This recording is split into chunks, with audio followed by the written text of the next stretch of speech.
Hey everybody, and welcome back to Fresh Set. I'm Sabrina, And I'm Kevin. and it's officially the first week of no races. No races. How do you feel? First week of 90 days. I'm okay. I've been I'm busy, so I'm okay. I'm okay as I well. haven't felt it too hard yet. I think Yeah, after Christmas, I'm going to be like, okay, let's get on with it now. Yeah, withdrawal. we still got another 2 months till races. It's not Yeah. gonna be a fun time. Yeah. Well, we're still here, and we're gonna have a couple more episodes. This one, we wanted to just do a little bit of news, what's happened post season ending. In the last week, there's not really going to be a lot of news over the next No. couple weeks, month. No, At because least a everybody's month. already signed. Everything's like there's Yeah. nothing. There's no silly season this year. Yeah, at least a month. There's probably not going to be anything of like note, let's say. So we're here to just give you the news of the last week, what we've seen, what's going on. And then we'll be back with a couple other episodes of our season recap, our prediction figuring out situation, which, if I remember correctly, You won there's last 20 year. yeah, well that, Oh. but there's $20 on the line this year. Did we bet? I think we bet. I think I'm And I think losing, you're so- winning. I thought No. I was losing. Well, I had Anyways. Max winning, so I don't I think had Lewis. oh. I Oh, might yeah. be in negative points for that one. Yeah, for sure. But yeah, so we still have that episode, but we wanted to jump into some news for this week. So we will do that. Yeah, and, Yeah. I kind of wanted to just get your opinion on how a little bit of the season went. So Okay. we're not going to deep dive anything. So I don't know if you saw this. I don't think you did, but therace.com, great resource for racing news and whatnot, put out their fan census. So this is just specifically to their fans. It's not to, F1 fans as a whole. But it's a good, I guess, barometer for where people might be. Okay. They did their fan census. So top drivers or most popular drivers, who do you think are the most underrated drivers, top team, and one other one at the end, best team principal or top team principals popular or something. So okay. I wanted to see where you think that people land in this top 10 of each of these ones. Okay. Okay. And then I've got another one, just one I'd like you to kind of rank things 1 to 10 for something else. Okay. We'll get into that after. Anyways, top 10 most drivers or top 10 most popular drivers. We'll get into that first. I want to see where you think everybody lands. Most Maybe I should take notes here so I don't double up. But anyways, most popular drivers. Yeah. Okay. Top 10. And this is just based on anything. It's just most popular drivers. Okay. I am going to go Lewis number 1 is the highest, obviously, or is 10 the highest? Yeah. Whatever. We'll do number 1. Yeah, it's percentage of popularity, I guess, between Okay. all. They're on their poll. I'm gonna go Lewis. Max. Lewis is on there. Well, you don't have to put where it is. That's Oh. fine. Not okay. Well, Okay. you can say because there's 10 missing. You can just say who there is. Lewis is on there. Lewis is at number 5. Oh. What? No, 4. Sorry, 4 on the list. Okay. Max. It's gotta be Max is on there at number 5, below Lewis. Actually, same Oh. amount of percentage. Both at 9%. Okay, then Carlos and Charles got to be like 2, 3 or something like that. Carlos is on there, but he is number 7. Oh. Number 7 at 8%. Lando. And Charles, sorry, you had Charles there. Sorry, Charles is number 3 at 10%. Okay. Lando. Lando is there. Do you want to hazard a guess at which number he is? 10. No, he is actually between Max and Carlos at number 6. Oh, okay.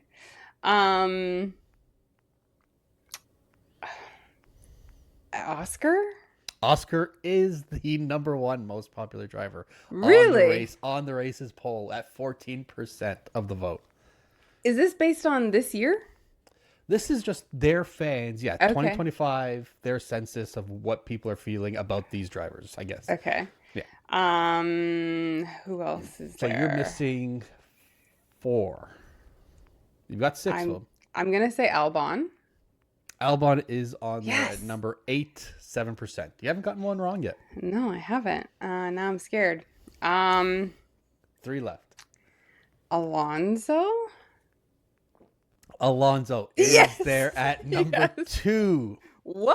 11% of the vote, just ahead of Charles by 1%. Wow. Yeah. Interesting. Um, Last 2 spots here, number 9 and number 10. I have to go Kimmy and George. You've got one of those. George Oh. Russell is at number 9 with Oh. 4%. And somebody did have a comment on here. Is there a 4% margin of error for George Russell? Um, Oh, poor George. Then I don't know. I can't think of who the other Yuki maybe? nope. Oh. And it's Would not you like a Kimmy. hint so you don't have to go through everybody? Yeah. Okay. This person is part of. How do I not give it away? I might as well just whatever. We got 3 other lists to go through. This person is part of an American team. Bierman. Ollie Behrman is Oh, at number I 10 should have. Yeah. with number Yeah. 2.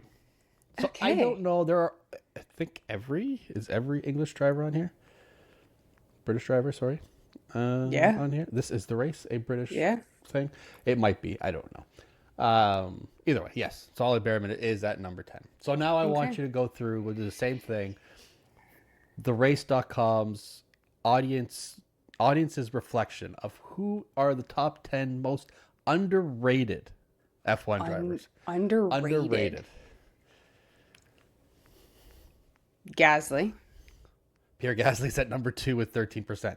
Yeah. Now, this, I will give you a hint. This could also, there could be some on here that are on the most popular as well. Over It's that. just what do they think are underrated. Yeah. I'm gonna put Charles on there again. Charlotte's not on there. Oh. Okay. It's not. You're off to a bad start already. Yeah. I'm gonna put Carlos on there. Carlos is on there at number Okay. 5 with 8% of the vote. Okay. I'm Bortoletto. Bortoletto is on there at number 4, 9%. Um, I don't. I don't think he's underrated, but I think maybe this generation of viewers, and if it's just this year, I'm gonna say Alonso. Alonso is not on this list. Oh, okay. Nope. Well, good. Nope. Good. I thought you were going Okay. somewhere else, but Oh, I'm gonna go just because I want to win points with Brian. I'm gonna say Stroll. no, no. I guess the laughing is not going to make me win points with Brian, but no, he's Okay. not. He is no longer. He's not Darn. underrated or popular. He is probably properly rated. Okay. I don't know. Ocon. Ocon is on there at number 6. 6% at number 7 on the list. Okay. Kimmy. I Kimmy Got didn't make this list either. What the hell? No, Kimmy did not. Albon? George? Colapinto? Okay. Well, Just going through the whole list. Colapinto. George is on this list at number 6 with 6% of the vote. Alex Albon, number 1 with 17% of the vote, and I think that is a fair assessment. I would, he yeah, is actually. probably the most underrated Yeah. on the grid. I absolutely believe that. Yeah. You're missing. A lot. You are missing a lot. You're missing a teammate of one that you already said, and 2 other are teammates. Actually, there's 3 teammates on this list. Hadjar. Hadjar is on here, not the one I was talking about, but he is on here at number 8 with 5%. Okay. Liam Lawson is not on that list. Liam Lawson is not on this list. Yeah, okay. Bierman again? Bierman is there again at number 10 with 3% of the vote. Okay. His- Hulk? Oh, Hulk sorry. is there. That's the other teammate. Yeah. Yeah, that's one of the teammates I was talking about at 3 with 10% of the vote.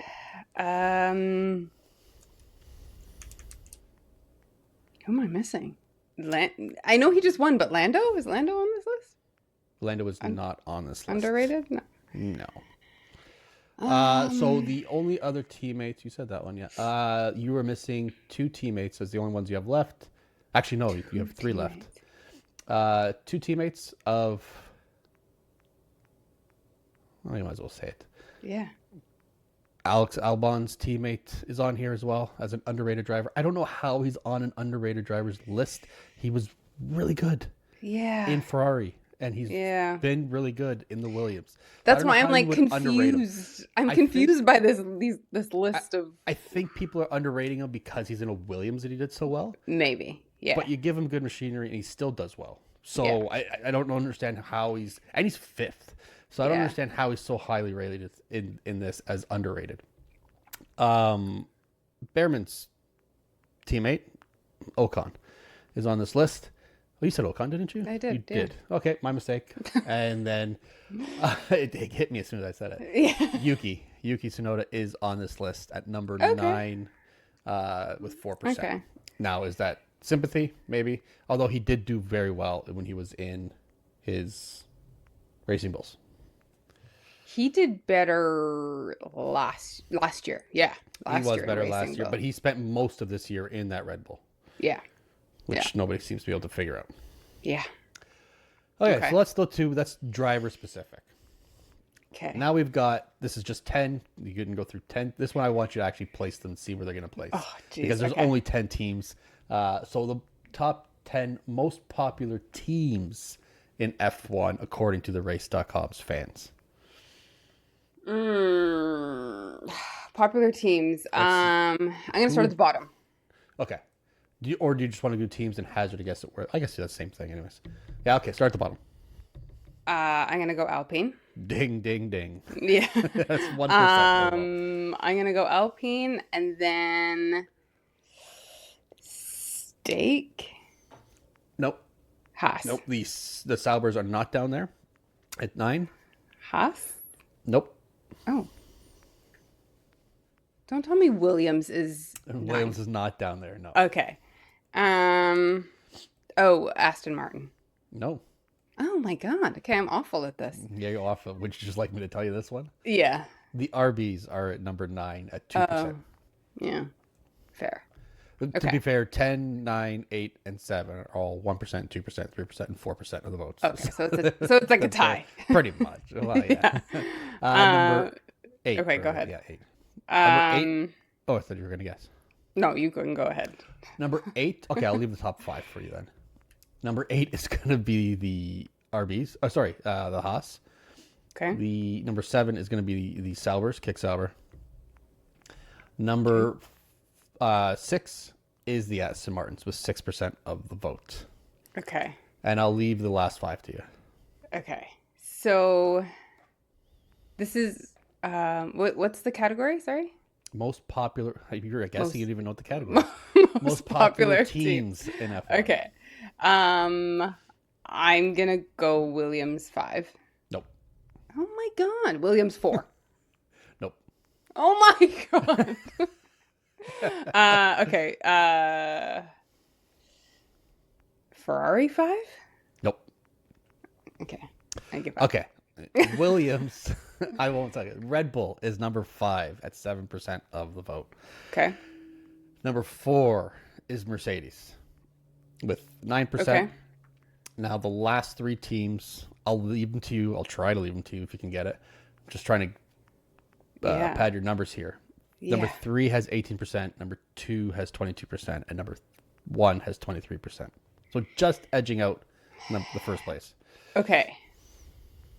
If Ferrari wasn't 5, I'm gonna say Ferrari's 1.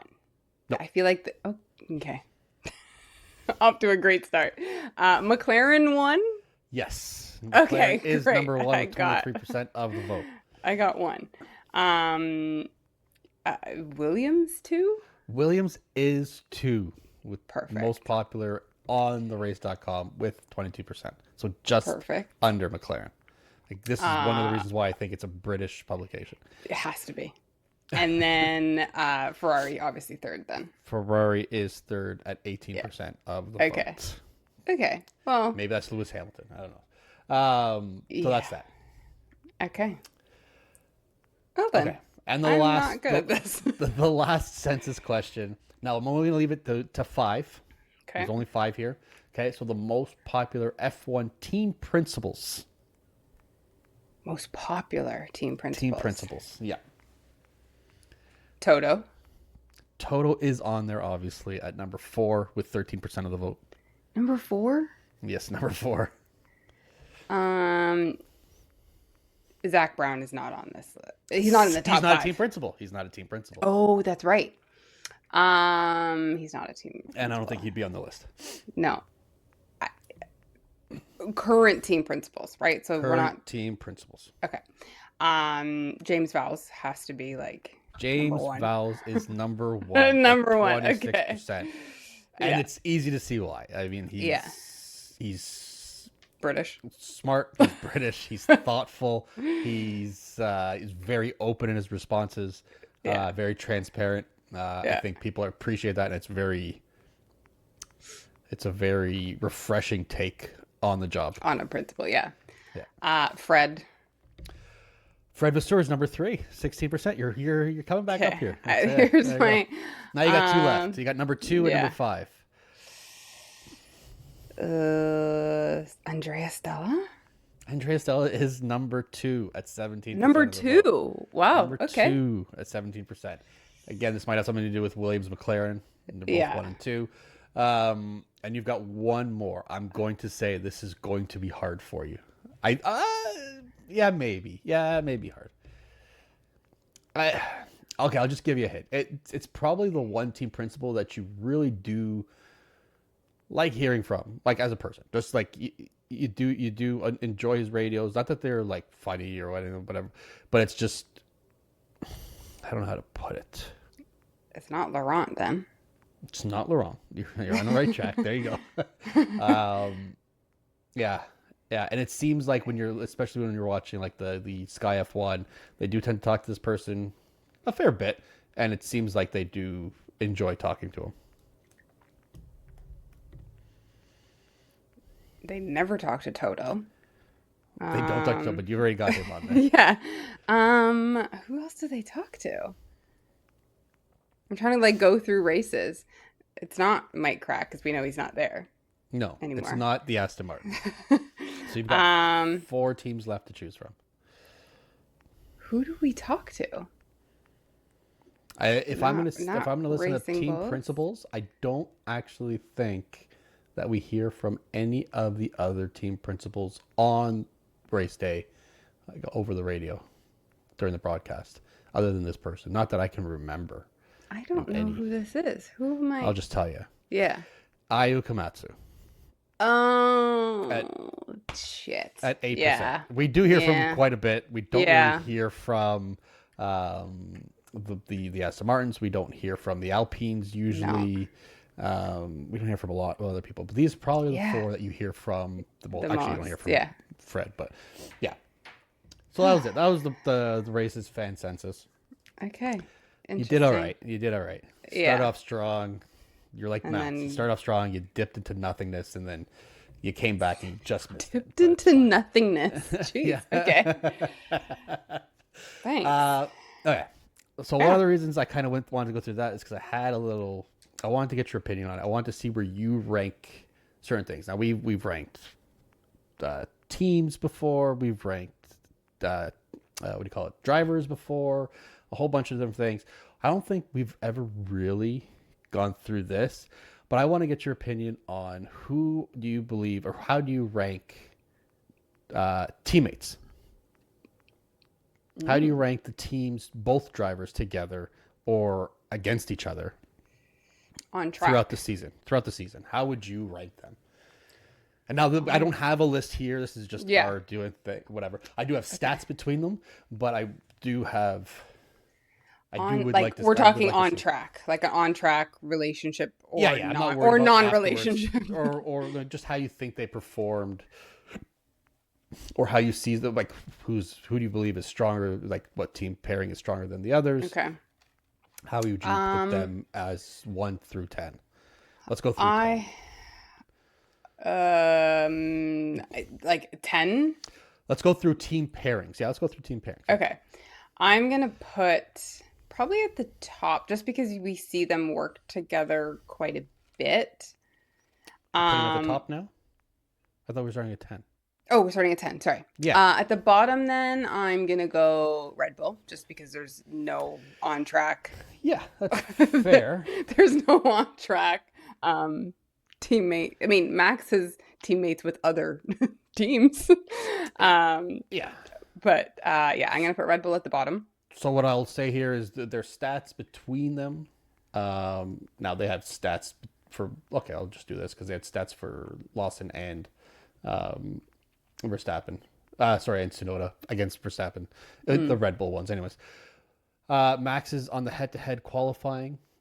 Is winning by 29-1 because he did have that one where he failed, or just he did damaged the undercarriage or whatever it was. Yeah.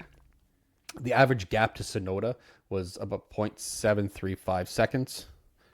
The median gap was half a second, which is quite a big difference between your teammate. And his average gap to Liam Lawson and his median gap was around the 0.08 of a second mark. 0.8 of a second, not hundredths, excuse me. Okay. So almost a whole second. So Yeah. I would say that they are probably firmly cemented. They're as a team pairing, as the worst team pairing on the grid. Yeah, I would agree with that. 9, I've got to go with the Alpines. Okay. Again, we see calls that are made that they override those calls.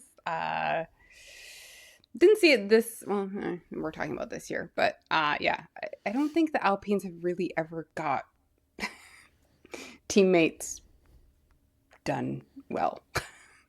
Like they had Gasly and Ocon come together. Doohan and Gasly wasn't working. Colapinto and Gasly not working. Okay. Racing. Sorry, I'll just say. Oh, that's where I had that list there. So that for those teammates there. Again, we had. Where was I here? Yeah, between those two, Gasly was the only person to get points. Okay, and that was between Colapinto and Doohan. He was 22 points to 0. Gasly out-qualified Colapinto 13-5. He also out-qualified Doohan, I think. He out-qualified Doohan 6-2. Actually, didn't realize where he got 2 there. And I don't have to worry about the gap. But even in the race, team head-to-heads, Gasly finished 11 higher than Colapinto's 7. So, I mean, they're a little closer than I thought. Yeah. But still probably the biggest gap. Maybe not the biggest gap between teammates. Yeah, probably not the biggest gap. Okay. Definitely not the biggest gap between teammates. Okay. Then I'm going with the Racing Bulls. Yeah. Okay. Again, I'm basing this off just lack of working together. These teams seem to be working against each other. These drivers, sorry. Kind of hatred, wanting to do better than the other. Which, I mean, I know they say your first rival is your teammate, blah, blah, blah, blah, blah. But these bottom teams, other than, I mean, the Red Bull, seem to take each other out quite a bit. Yeah. So their point differential is 13 points. Hadjar had 51. Lawson did have 38 points. Their qualifying head-to-head, Hadjar clearly outperformed there with 16 to Lawson 6. Now, again, Lawson was also in the RB again, or Red Bull for, what was it, 4 races? Something 5 like races. And then their teammate head-to-head in the race, he finished ahead. Hadjar finished ahead of Lawson in 13 races to Lawson's 8. Okay. So a little closer than I thought, but yeah, I think you're pretty close at putting them in the 8th spot. Yeah. Yeah. Then I'm gonna go Aston Martin. I just think they operate as 2 different entities on track. I mean, like we talked about it just last week. Alonso will try and help, and say, hey, get Stroll to do this, or I'll give him a tow or whatever. But during a race, we don't really see them do much for each other. Yeah. Or at all. I don't really even see that. I mean, you don't see them even talking in the paddock. You don't see them hanging out together. It's not like No. it's now team briefings are different. Obviously, we don't get to see those, or Yeah. on race day they're obviously not in each other's garage. But Yeah. it just doesn't seem like it seems like a very big disconnect there. That they're not even Yeah. sharing strategy or Yeah. anything like that. Yeah. And so Alonso this year, they're head to head. Alonso finished 56 points to Stroll's 33, so similar to the RBs. Alonso outqualified Stroll 24-0. So not great there for Stroll. At all. And then in the race, we do see a little bit of a split. It's about a 2/3 split for Alonso. So 16 higher finishes to Stroll's 8. Okay. Yeah. So a little bit closer, but Yeah. yeah. You think you're pretty spot on for this list right at the Yeah. at the beginning. I may put the Red Bulls at an 8 or a 9, but I mean, yeah. If we're looking at stats. no, but yeah, if we're looking at stats, you're right. They're at 10. They're at 10. Yeah. Okay. What that was? So I'm on 6. You're on 6. Again, just based on track, helping each other out or working as a team. It could also be like just driver skill as well, like Yeah. as strong pairings. Yeah. I would say that Ferrari is a strong driver pairing, but just didn't do anything. And I don't know if they're in 6th place, but they're not high for me. Okay, but who are we putting in? Yeah, okay. Who are we putting? I don't know. Yeah, I guess I can put Ferrari there. You're gonna put Ferrari in the 6th spot. Okay. I mean, it's a good driver pairing on paper. Yeah. But have they done enough to show that they help each other out? It's one-sided with the helping, and it's more team forced than anything. And one car was just working better than the other all season. So yeah. I think that driver pairing might push them up one spot for me. I think I might still put the Haas in the 6th spot for me. Yeah, I might put that. I mean, they were very close to Haas to each other. The Ocon and Behrman were 41-38 in points for Behrman. Yeah. Behrman outqualified 14-10, and they finished even 12-12 on who finished higher in races than their teammate. Okay. Leclerc finished 18 races higher than Hamilton's 3, which is only 21. Where's the other 3? Oh, they had the disqualification DNF, too. Yeah.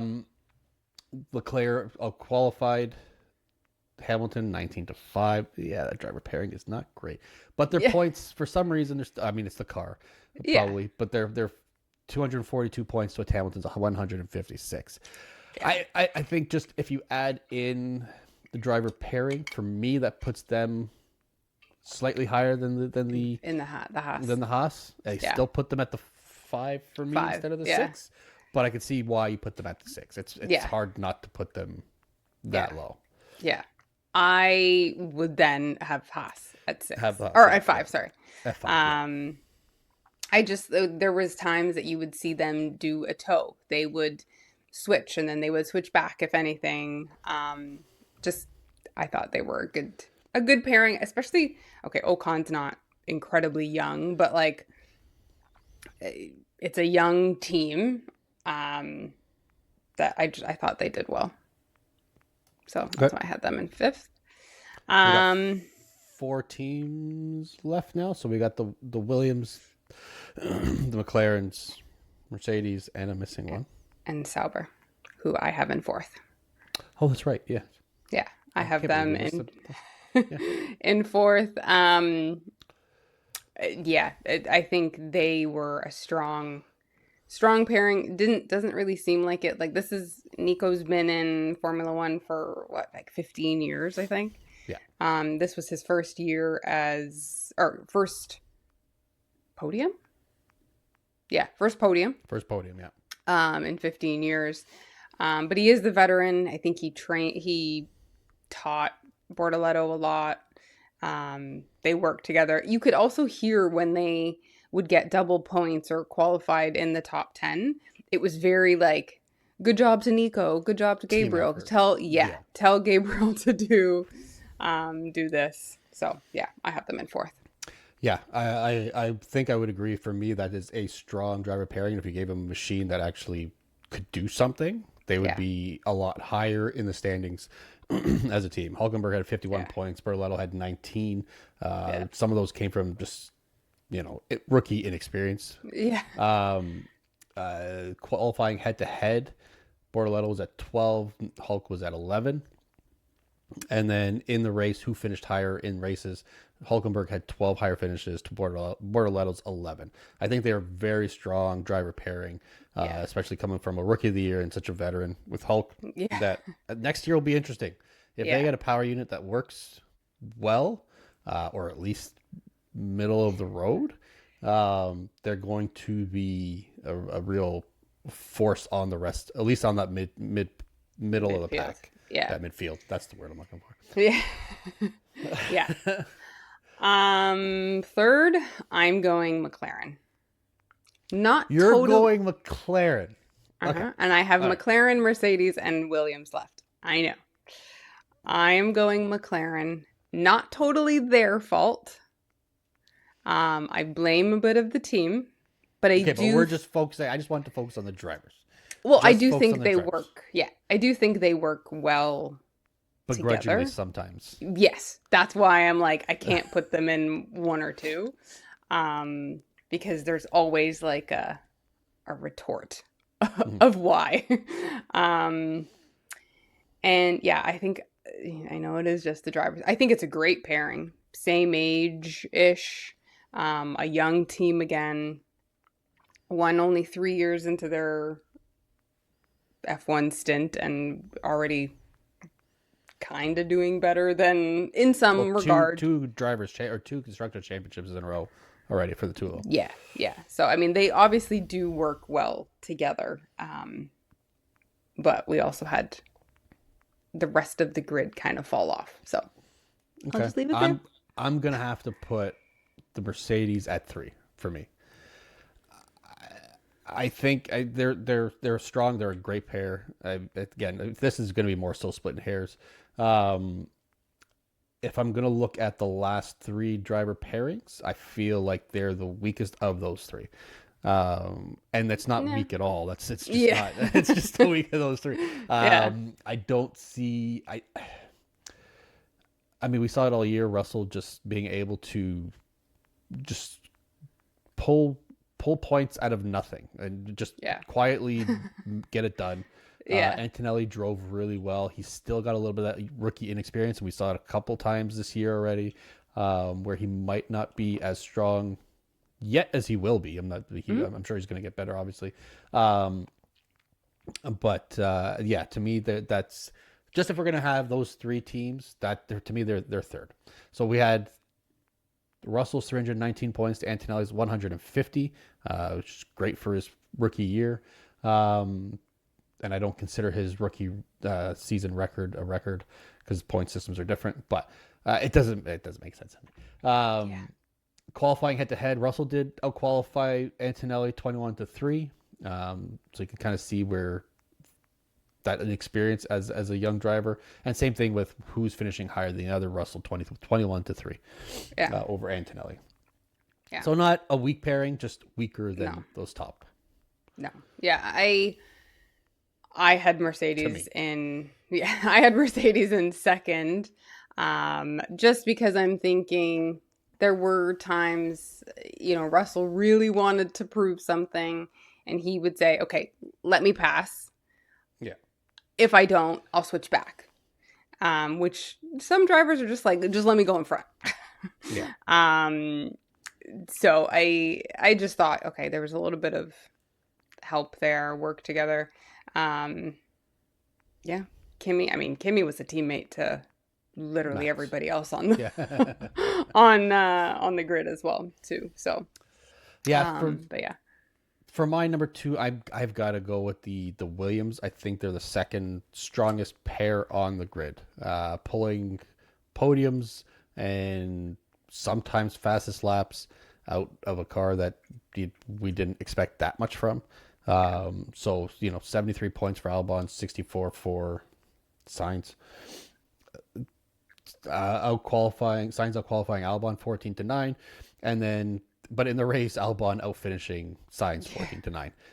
So even with basically the two same. podiums.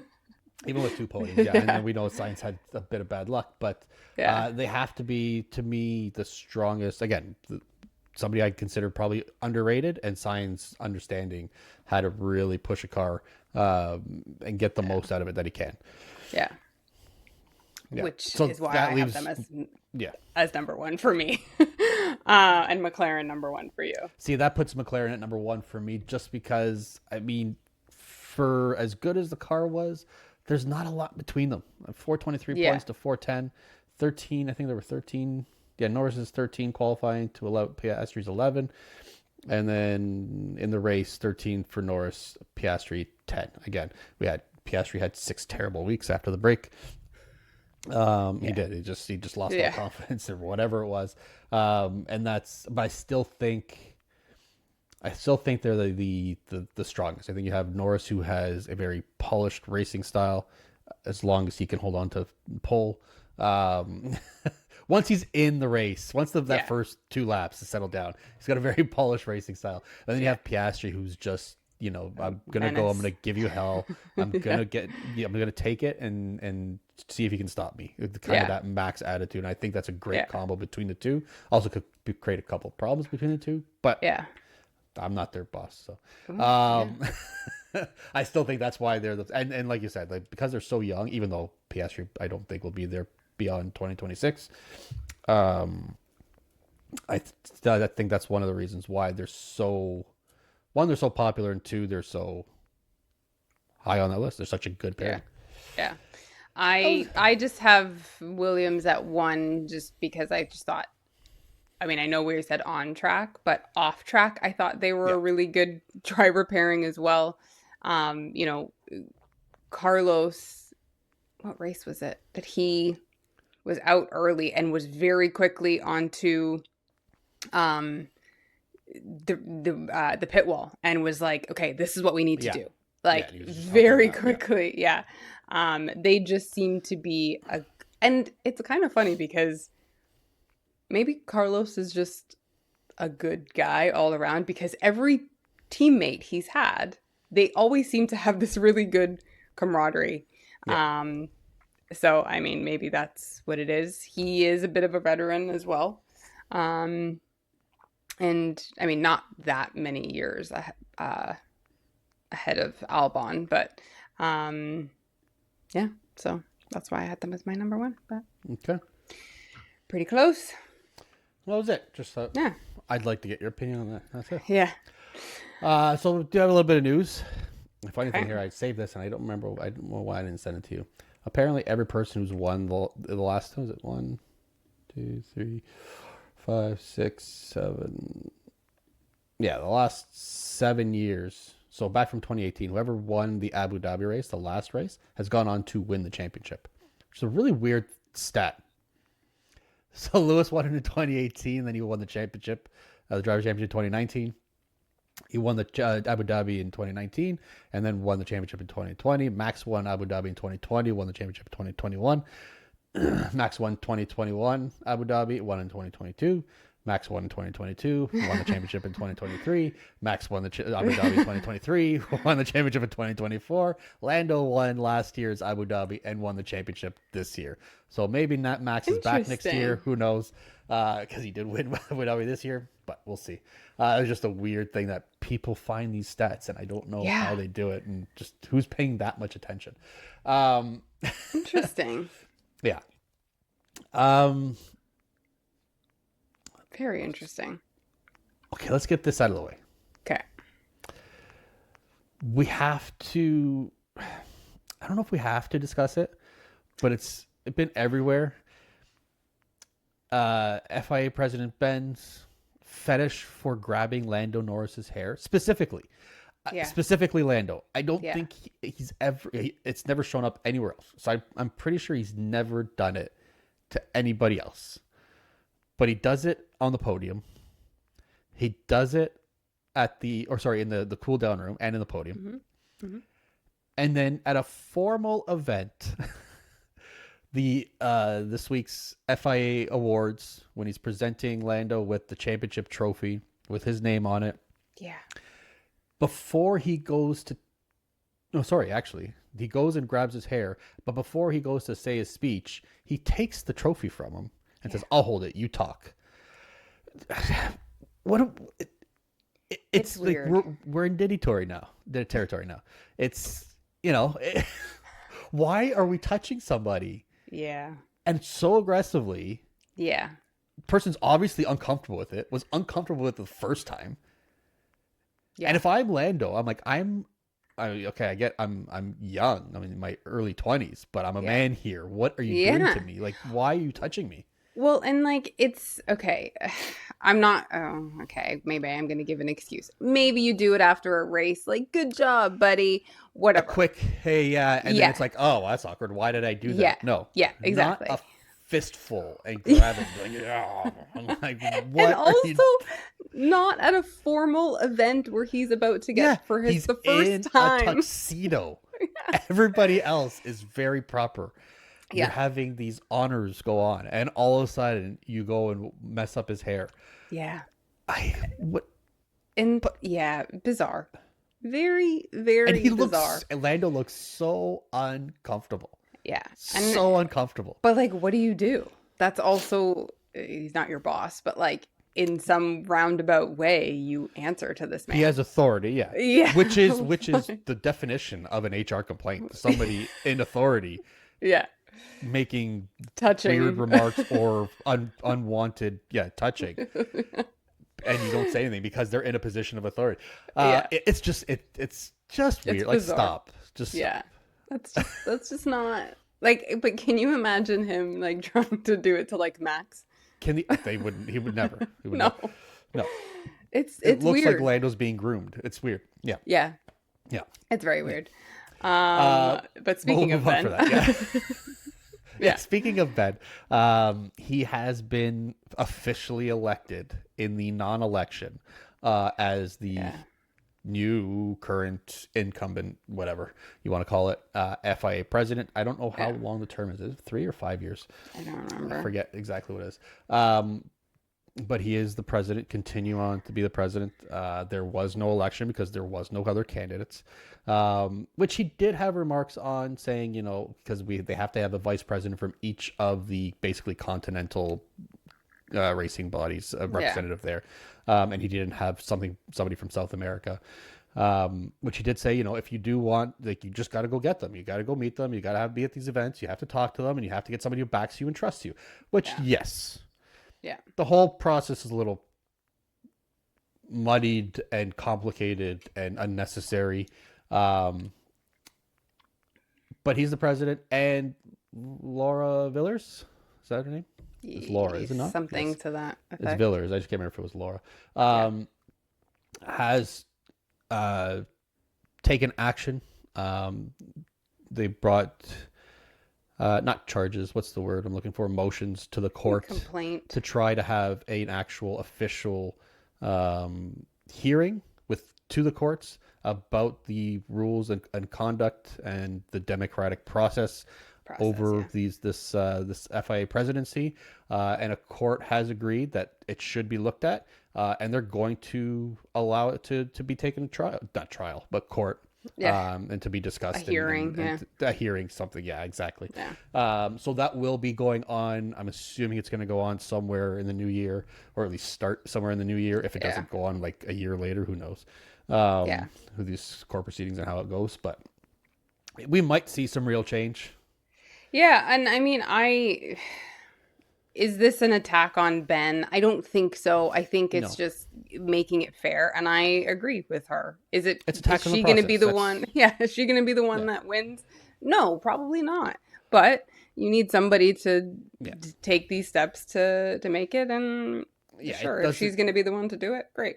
It doesn't need to be as convoluted as it is. I mean, there's a lot of things that need to change too. So Yeah, things like getting paid stewards, but yeah, yeah. That would, um, that would go a long way. yeah. But yeah, so that's the process that's going on now. Um, so I didn't show you this. So what's interesting to me was, I mean, we came from Drive to Survive. That's how we got into the sport, Hmm. right? And you see a very distinct line between people who say I was always a fan or I came from Drive to Survive. You're not a real fan, blah blah blah. Yeah. Whatever. There's a lot of different viewpoints on it, and this just came across the other day for me. There's a lot of numbers between where F1 was before 2018, so before Drive to Survive, and where it is now, and how the branding has actually helped the sport. So it almost seemed like, and I don't want to say it was a dying sport, because when they go to like 2018, F1 unique viewers that from between 2018 and 2017 in the millions. This is Okay. in the millions. I don't know where they're getting, like if they're pulling from all the different viewerships and stations they broadcast to, and I don't know if they had streaming involved in this as well early on or later on. But in 2018, we were about 600 million independent viewers across the globe. By Okay. 2017, it was down to 352.3 million. So if you look at the chart, it's a very steady decline year over year of who's watching. Now we have Wow. aging viewership. They didn't have a lot of engagement with the newer, younger fans. Right. One of the reasons why they did Drive to Survive, right? Um, Liberty Media then bought it in 2017 for $4.4 billion. So that's where you see the first real change to what their marketing strategy is going to be, what their viewership rights and their broadcasting rights are going to look like, their social posts and everything like that. Yeah. Once you get to, again, from the same chart, once you get to 2018, after the Liberty Media buys it in 2017, remember we're 352 million, we have a huge jump that goes up to 490 million. So they gain Wow. 140 million viewers, independent viewers, over 1 year. Now it declines a little bit, but you're roughly around that 450 to 470 mark year over year over year. We had 433 million viewers in 2020, and this was the COVID year, Okay. right? So you'd think that would be less than, actually maybe that helped, but I was actually one of their smaller years. Maybe because the races were so much Yeah. smaller, Limited races. limited, yeah. But again, Drive to Survive kind of changes everything, right? So we have all that. It comes out in 2019. Their social followers grew more than 40% in 1 year. Google searches jumped up more than 120% year over year. Wow. And their goal fan base surged to more than 500 million active followers. So fuck all you people who say that we're not real fans. But Yeah. specifically in the US, okay, their average viewership doubled from 500,000 to 1.2 million viewers. Okay, and Wow. that's with just, again, year over year, and then adding races like Miami, adding races like Vegas. I get their Vegas, yeah. spectacles, but the spectacles have helped. When we Yeah. go to, I don't have to go through revenue numbers, but they are probably, let's go, but they've jumped more than 24% in commercial rights. Actually, more than that. Sorry. Their profits have jumped up almost 50% from 2017 to 2024. I mean, well, and I mean, I think one of the things that people say, oh, you came from Drive to Survive. Well, yeah, you can do that. And like we have, you put in the time behind the scenes as well to Yeah. understand the sport. Like we've both done our own fair share of research on stuff that we've seen on Drive to Survive to understand it even further. We now watch races. So and And there's a if lot of people that have done that. and I feel like the biggest thing is that you're not, you're engaging new fans.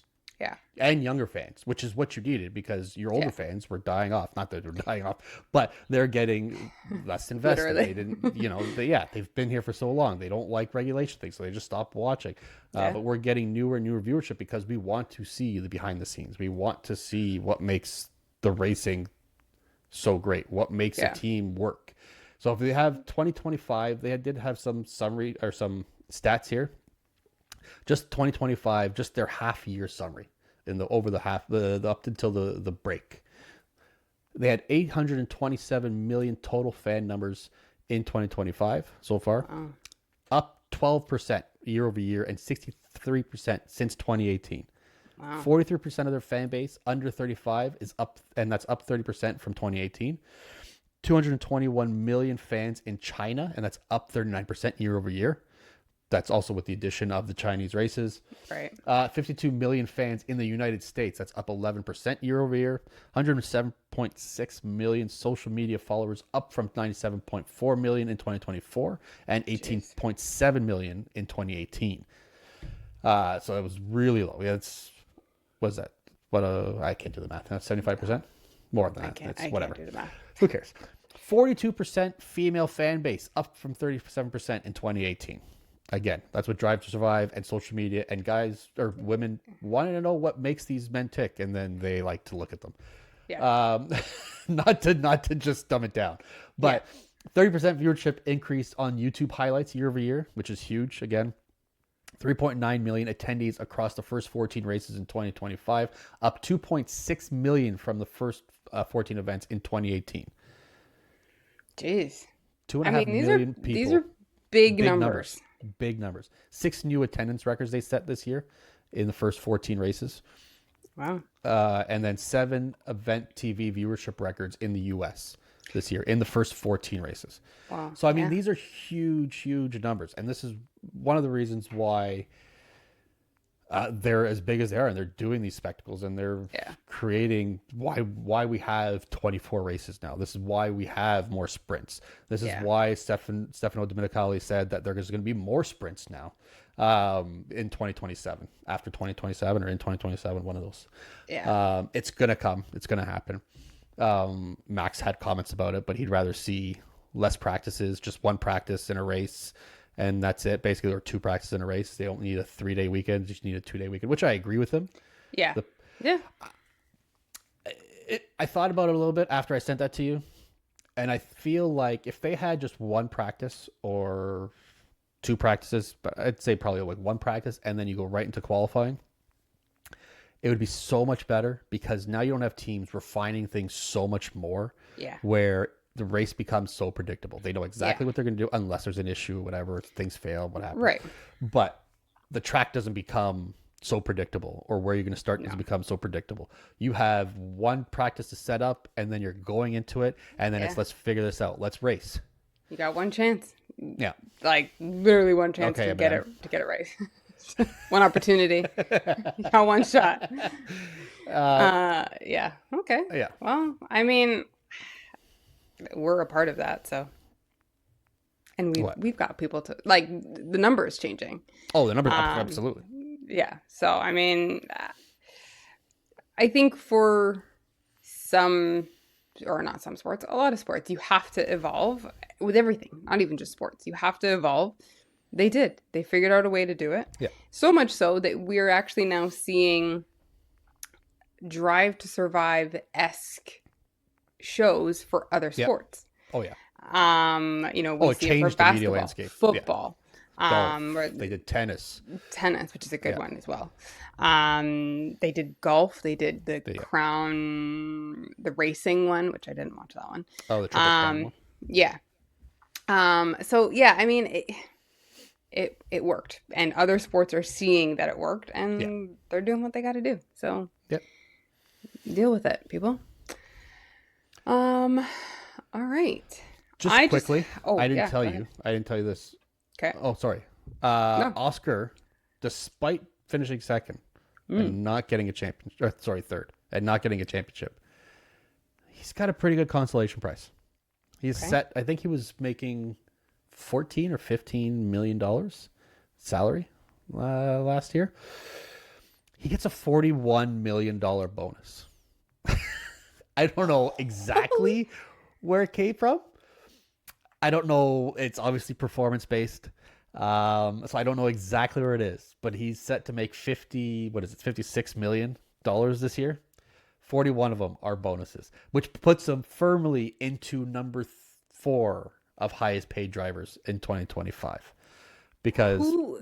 Max is obviously number 1, Lewis 2, Lando third, and this jumps him up huge, huge. Where is this bonus coming from?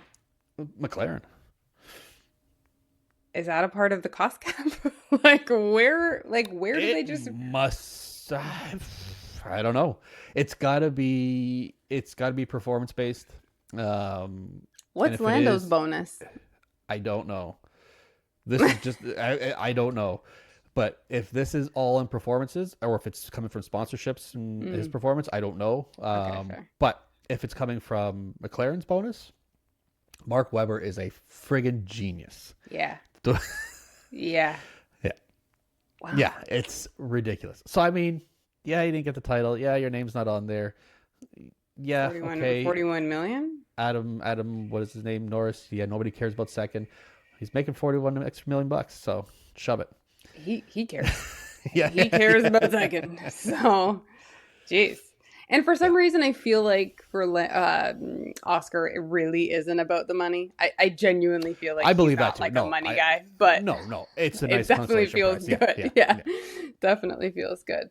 All right, I just have one quick thing.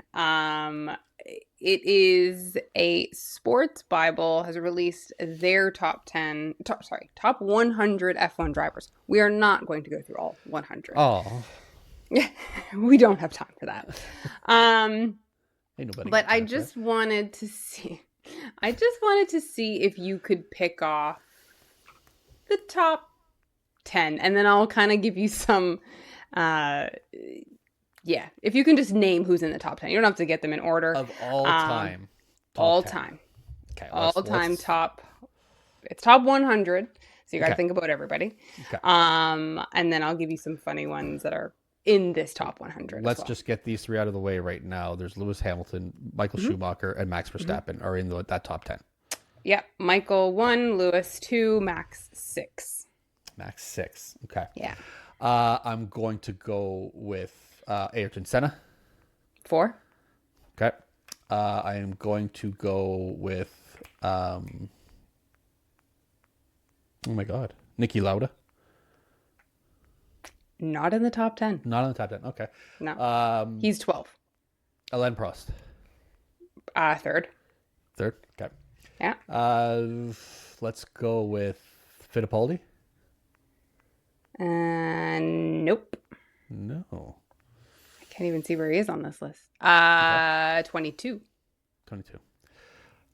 Mansell in the top 10? No. Nope. No. 1 is still alive. Wears golf attire. Where's golf attire? To the race. Oh, Jackie Stewart. Yeah, he's number 10. Yeah. Yeah, okay, Jackie Stewart. How many do I have left? 5 left? You have 1, 2, 3, 4. One is actually only one of them is still racing. Alonso? Yep. Wow. Is he made number the top 8. Number 8. I thought he would have been just outside of the 10, but okay. The one is not Gilles Villeneuve. No. No, but that was going to be the funny ones that I had. Gilles is 63. Where do you think Jacques falls? I didn't think he'd be on the list at all, but I would have said he was on the list. I thought he would have been closer to the 100. Am I right? He's higher than his father, isn't he? I would say he's in the... I'll just put him in the 30s if you think it's so funny. He's 30. There you go. Okay. And he's, 33 ahead of his dad. Okay. I don't believe that. Why am I drawing a blank on these last 3? 1 is... Number 5 is now a beekeeper. Sebastian Vettel. Sebastian Vettel. Yeah. I don't know why I couldn't think of that one. One is going to be an older one, isn't it? The last two are old. The last two are older, and I Don't can't even think know of the if they're names. alive. One's a 3-name one. 3-name? Why can't I think of that? You might as well just tell me. Ascari? Juan Manuel Fangio. Yeah. And then Jim Clark. I didn't think you'd get Jim Clark. He was on my list, and then okay. I thought about it quickly, and then I completely forgot about it after I was thinking about other things. But yeah, okay. Yeah. Okay, so just a couple other funny ones on here. George Russell made the list already. Greatest all time already? Yeah, already. He's 75. I mean, there's 100 of them. I mean, how many drivers have there been? Yeah, I guess more than that. Yeah. Oscar Piastri's 95. Martin Brundle, 97. I was like, good for him. Yeah. Good for him to stay on this list. Carlos Sainz, or we've got Lando at 64, Carlos at 65. Who else is on here? Sergio Perez, 54. Sergio Perez. On this list. Okay. Yeah. There have been 781 as of this year. Okay. Well, anyways. That's, yeah. Just, yeah. Ralph. Nelson Piquet in there? Yeah. 11. Yeah. I saw Ralph Schumacher, 51. Oh, he said something this week, and I'm just... Yeah, we're just going to skip skip right over it. I did see Charles Leclerc on here, but now I can't see where he is. Yeah, anyways, he was on this list. But yeah, I just thought this list I was kind of shocked. Charles is 43. 43. I was kind of shocked to see George on here. I was half expecting Oscar to be on here just based on 3 years in already in title contention. Yeah, I don't. But what number was he again? 97. So I was like, okay. Yeah, he just made the list. Okay. Yeah. I don't know. That's tough to put him. Not even at the 100. I mean, I was a little how great of a year he's had. 2 years, whatever. But that's a big jump in the top 100. Yeah. And you're 3 years in. I think I think there's going to be some lists where he's just going to be left off over the next few years. Oh yeah. I mean, if he doesn't have like great years. I was shocked that George was 75. I mean, George only won his first races 2 years ago. Won his first race. So like again, like you said, there's 700 people to choose from. Not everybody has won a race, but and some of them only driven like 3 races, but yeah. Who else did it? There was a couple Rosbergs both on here. Yeah. The Hill family both on here. Yeah. Mika and Kimi, Hakkinen, Raikkonen, So I mean the usual people. David Coulthard, Jensen Button, all these people that we know do interviews now. Oh, yeah, I would say that top 10 is probably go in order of that top 10. Schumacher, Michael, Lewis, Alan Prost, Ayrton Senna, Sebastian Vettel, Max Verstappen, Juan Manuel Fangio, Fernando Alonso, Jim Clark, Jackie Stewart. Yeah, I'd say it's a pretty accurate top 10. Yeah. I mean, Alonso does have 3 championships. 2 championships. 2 championships. Okay, there you go. So yeah, I mean, those are all championship drivers, winners. But I mean, so's Lauda, Mansell. Yeah. PK. But yeah, anyways, so that was just a little list that I found there. But yeah, I think that's it. That's it. I think that's it. But yeah, we will be back to kind of do a season recap, our predictions. I forgot to say it at the beginning, if you aren't already, make sure to go over to social media. Follow us at Fresh Set Podcast. Like, share, subscribe, comment, all the things. And then also where you get your podcasts. at Fresh Set Podcast and YouTube, and do the same thing there. Like, share, subscribe, follow, and all the things. Yep. And we will be back next time. We'll see you guys then. Grab a fresh set. Bye.